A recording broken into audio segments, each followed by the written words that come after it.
कारसाज पर कार हादसे का मामला। नताशा इकबाल कौन है? दिमागी अमराज में मुब्तला ये खातून 2 कंपनियों की चीफ एग्जीक्यूटिव और 7 कंपनियों की डायरेक्टर निकली। नताशा इकबाल एक ग्रुप में अहम ओहदों पर भी फाइज हैं। Natasha Iqbal metro capital limited की चीफ एग्जीक्यूटिव हैं। नताशा इकबाल KSDN लिमिटेड की चीफ एग्जीक्यूटिव हैं। नताशा इकबाल ग्रुप की 7 कंपनियों में बोर्ड ऑफ डायरेक्टर भी हैं। Natasha Iqbal Swift storage and services limited में डायरेक्टर हैं। Natasha Iqbal Gul Ahmed bio film limited में डायरेक्टर हैं। कारसाज पर अमीरजादी की गाड़ी की टक्कर से बाप बेटी की मौत की तहकीकात में अहम पेशरफ। CCTV फुटेज में मुलजिमा नताशा दानिश की वाज़ेह गफलत सामने आ गई। मुलजिमा ने पहले मोटरसाइकिल को पीछे से टक्कर मारी, भागने की कोशिश करते हुए करीब गाड़ी को भी कुचल डाला। खुद मुलजिमा की गाड़ी भी पलट गई। वाक़े का मुकदमा कत्ल बिलसबब और लापरवाही बरतने की दिफात के तहत दर्ज। SHO बहादुराबाद ने भी हादसे के मकाम का दौरा किया, वाक़े की तफसीलात हासिल की। मजीद CCTV के लिए कोशिश।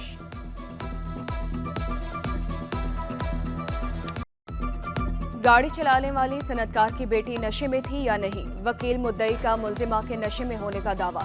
हर हाल में सजा दिलाने के लिए डट गए। वकील सफाई ने नताशा दानिश को नफ्सियाती मरीजा करार दे दिया। मुकदमे में दियत की दिफात शामिल की गई। तफ्तीशी अफसर के पेश करदा सर्टिफिकेट में मुलजिमा को कंफ्यूज बताया गया।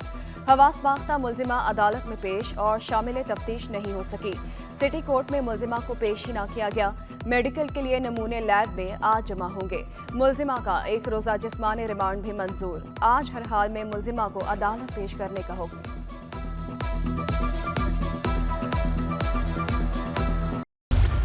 जायदाद के लालच ने खून सफेद कर दिया। जिसे पाल पोस कर जवान किया, वही जान का दुश्मन बन गया।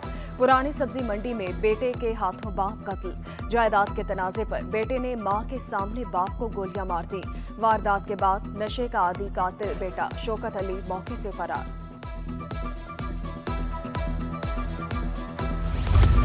अंचोली 20 नंबर में रिक्शा और मोटरसाइकिल लिफ्टर सरगर्म। समनाबाद थाने की हदूद में मोटरसाइकिल सवार मुलजिमान पार्क रिक्शा ले उड़े। वाक़े की CCTV सिटी 21 ने हासिल कर ली। एक मोटरसाइकिल सवार 2 मुलजिमान पहले गली में रैकी करते हैं। मुलजिमान दोबारा वापस आते हैं और रिक्शे को धक्का लगाकर ले जाते हैं।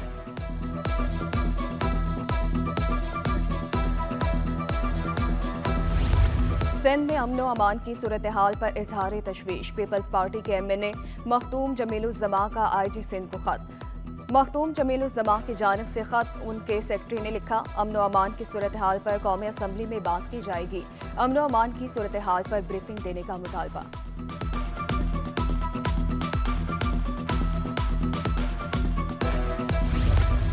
शहरी कायद में बादलों के डेरे। महकमा मौसमियात की आज फिर बारिश की पेशगोई। दर्जा हरारत 29 से 34 के दरमियान रहने का इम्कान। शहर के फिजाए म्यार में बेहतरी रिकॉर्ड।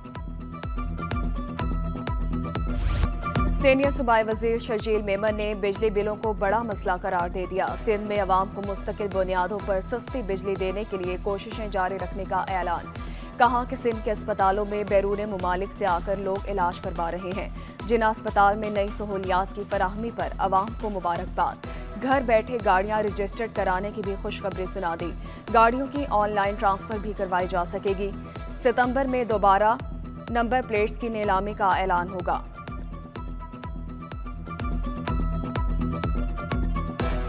इन हॉस्पिटल्स में इलाज सिर्फ सिंध के लोगों का नहीं होता। इन हॉस्पिटल्स में इलाज जो है वो पूरे पाकिस्तान के लोगों का होता है।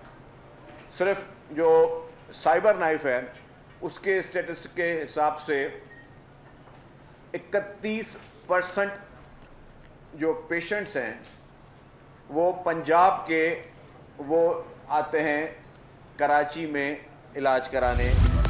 और ढलते सूरज की तरह ढलती उम्र भी किसी का इंतजार नहीं करती। बुजुर्ग शहरियों का आलमी दिन। लाखों बुजुर्ग नामसाइद हालात में भी जिंदगी की गाड़ी खींचने पर मजबूर। हालात की सितम ज़रीफ़ी और नाखुल्फ औलाद का दुख। ओल्ड एज होम्स में भी बुजुर्गों की तादाद तेजी से बढ़ने लगी।